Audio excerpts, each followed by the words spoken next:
We just returned from an ultrasound, and I'm feeling incredibly emotional right now. On the screen, you'll see the picture of our beautiful baby girl on the way. As I reflect on everything, especially with a new baby on the horizon, I can't help but think about the state of the world and how unprepared so many people are when crises strike. It's heartbreaking to see people losing their life savings and jobs. And this might just be the beginning. There's so much uncertainty, and unfortunately, it's only going to get worse as governments print more and more money. That's actually why I started my new financial channel. While I didn't predict the exact situation we're facing now, I've always been someone who keeps my savings outside the traditional banking system, investing in things like gold and silver. I've never fully trusted the financial system, and honestly, I've always had a different perspective on the world, one I've never really shared publicly until now. With the recent stock market bubble about to burst, I finally decided it was time to take the leap and start sharing my views and strategies for financial security. If you're interested, the link to my new channel is in the comments below.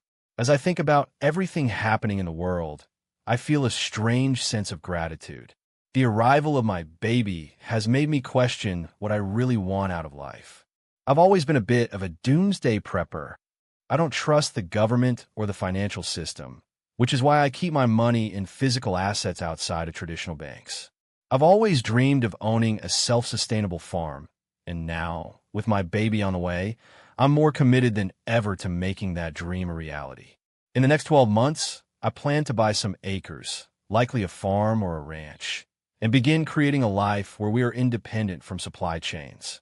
We'll raise chickens, cows, and have a huge greenhouse. I'll teach my daughter how to grow our own food, how to live simply, and how to be at peace with the land. This is the life I want to create for her, a life full of peace, sustainability, and freedom from the chaos of the modern world. Watching everything unfold in the world today has really made me reflect on how fragile our security can be. For so many people, it's been a time of hardship, losing jobs, losing money. But it's also shown me that moments of crisis often provide us with the clarity we need for deep reflection. This is my invitation to you.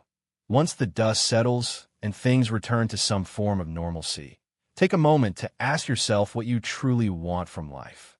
Often, when we're faced with a crisis, we realize we haven't been living the life we really want.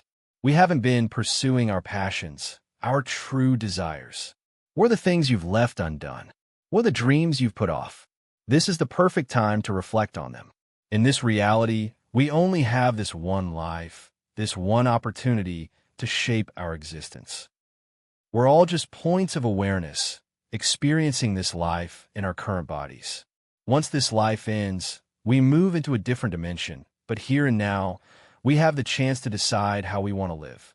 I urge you to take whatever stress or worry you're feeling right now and channel it into a vision for your future. What do you want? How do you want to live? What kind of life do you want to create for yourself and your loved ones?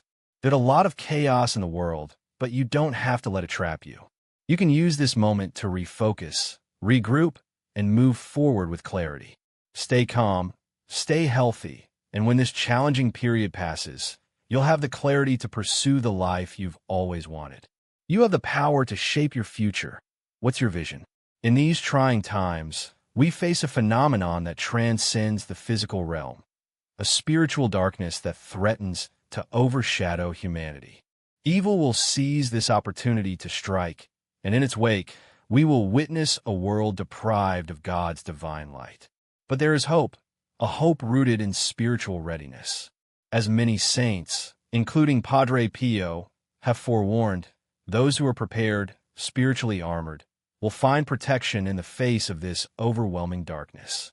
The prophecies speak clearly. We must secure our homes and prepare ourselves spiritually for these trials. When the days of darkness descend, we are to stay within, shutting our doors and pray. This is not a time for trusting appearances or allowing anyone into our sanctuary. Even if a seemingly innocent person knocks, we must remain steadfast, for evil will try to deceive us in many forms. The only protection will come from the sacred tools of our faith, our rosaries and blessed candles. These holy symbols will fill our homes with a divine light, shielding us from the spiritual dangers that lurk outside, while the world around us is consumed by shadows. It's vital to understand. The purpose of this prophecy is not to instill fear, but to prepare us. The message is clear and urgent. We must take action now. Our first line of defense is spiritual preparedness. Without a solid foundation in faith, prayer, and heavenly protection, we will be ill-equipped to face the trials ahead. The signs are becoming more evident every day, and the warnings have been given. The time for action is now, not tomorrow, not next week. If we wait too long, it may be too late. It is not enough to simply hope things will resolve themselves. We must act. We are being urged to strengthen our spirituality, deepen our faith, and purify our souls. Prayer, especially the rosary, is our most powerful weapon. This is not only for our own protection, but for our families, our communities, and the world. When we pray, we create a barrier, a spiritual shield that will protect us from the evil that seeks to consume us. But prayer is not the only step. We must also seek reconciliation with God. The sacrament of confession is a gift, a means to cleanse ourselves, to ask for pardon, and to prepare our hearts for the challenges ahead. As darkness approaches, we cannot afford to carry the weight of sin. Now is the time to seek spiritual renewal, to let go of the burdens that would weigh us down when the storm arrives. We must prepare our homes as well. Display crucifixes, place blessed candles, and surround ourselves with sacramentals. These are not mere decorations. They are powerful spiritual tools that serve as symbols of God's presence and protection. Alone, faith may seem fragile, but when united with these holy items, it becomes a fortress against the forces of evil. We cannot face this alone. Unity is key. We must join together, family, friends, and community, strengthening one another in prayer and support. As the Virgin Mary has consistently emphasized, the power of communal prayer cannot be overstated. When we come together in faith, we amplify the spiritual energy that surrounds us. Group prayer is not just a source of comfort. It is a force capable of healing, overcoming obstacles, and shielding us from the most dangerous forces. But prayer alone is not enough.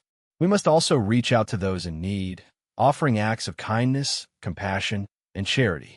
In these times of darkness, our good deeds will be the light that reflects God's love into the world. Every small act of generosity brings us closer to the divine, shining as a beacon of hope in a world that desperately needs it. This is not a time to be passive or complacent. Now is the moment to fortify our hearts, our homes, and our communities with the strength of our faith and the power of prayer. Together, we can withstand the trials ahead and, in doing so, bring the light of God's love into the world. Let us not delay. Let us rise to the call and prepare spiritually, physically, and emotionally for the days to come.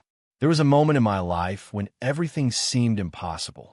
Bills piled up, and just when I thought I might see the light at the end of the tunnel, something else would come crashing down. It felt like the weight of the world was on my shoulders, and I didn't know how to push through. But then, a spark of light began to flicker inside me, a realization that this was the moment to turn everything around. Now is the time for all of us. Everything is going to be okay.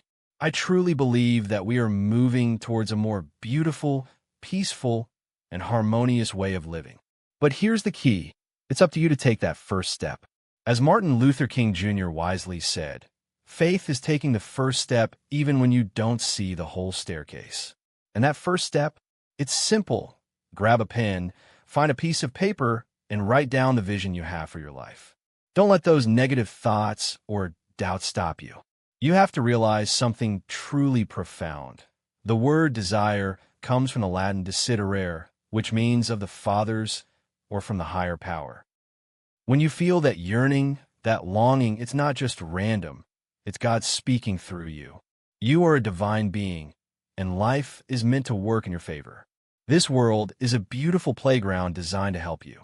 I want you to take a moment right now and comment down below, I am worthy of what I want. I am a divine being. Declare it, own it. You are worthy. You are a powerful force of light and possibility. The truth is, you have the potential to lead, to break free from your fears, and to live beyond any limitations you may have placed on yourself. I know that you have more potential than you could possibly imagine. Why'd I know this? Because every single cell in your body is pure, unlimited consciousness. Your body is filled with vast amounts of energy, of universal intelligence, waiting to be unleashed. You are more than your fears, your past, your doubts, or even your current circumstances. You are more than the anxiety or scarcity you might feel. You are an unlimited being, and it's time to stop shrinking yourself. It's time to stand up and start creating the life you deserve. When faced with crisis, this is actually the best time to step into your true self. This is the best time to become the person you've always known you could be. I know it's inside of you, waiting to emerge. If you want help unlocking this potential, I created something special for you. Down below, you'll find a link to the Second Mind, a powerful tool designed to help rewire your brain, remove negative beliefs, and erase doubts so you can manifest the financial freedom, health, love, and everything you've written down on that piece of paper. It's not just theory.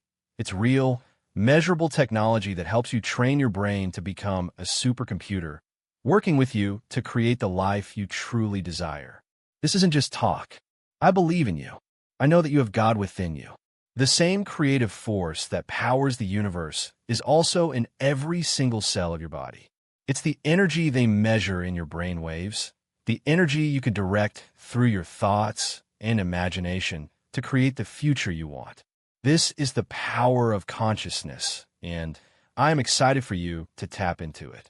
So take a deep breath, feel that energy within you, and say it out loud. I am a divine being. You are more powerful than you realize. Now, grab that pen and paper. Write down your vision, your dreams. And as you do, check out the Second Mind below. It's a free demo that can start training your brain to manifest the life you desire. Humanity is awakening to its true power. The time for change is now, and it starts with you. Together, we can create a more beautiful, peaceful, and heavenly world. It all begins with you taking that first step. So let's begin. You are worthy. You are divine. You are limitless. Check out the Second Mind today and take control of your future. I have died every day.